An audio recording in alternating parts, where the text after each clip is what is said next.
Hello friends, welcome back to the my new video guys and my YouTube channel guys. Today friend we are going to talk about guys how can we solve guys Infinix phone guys Gboard problem. Friends, you have guys your Gboard problem in your Infinix phones. Why how can we solve guys today friends? I will show you. I will tell you in this video guys. So before starting video friends, first of all go and subscribe this channel. Click the bell icon, like the video. So friends, now let's see guys how can we solve guys Infinix phone Gboard problem. So when first of all guys you will have to guys on guys your Gboard and guys not on guys press on guys only Gboard. So we will press on Gboard and friends click on guys this app info setting guys tap here and guys scroll it, friends click on storage and caches guys tap here and friends click on clear cache and friends click on clear storage and OK option tap here to solve.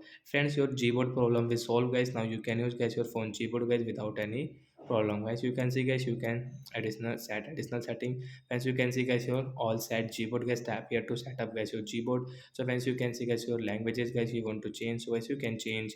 Friends, you can see guys your emoji setting guys you can use from here, you can on and off from here your Gboard setting friends. So like that guy we can solve guys Gboard problem and guy we can use it. So bye bye friends, thanks for watching the video guys.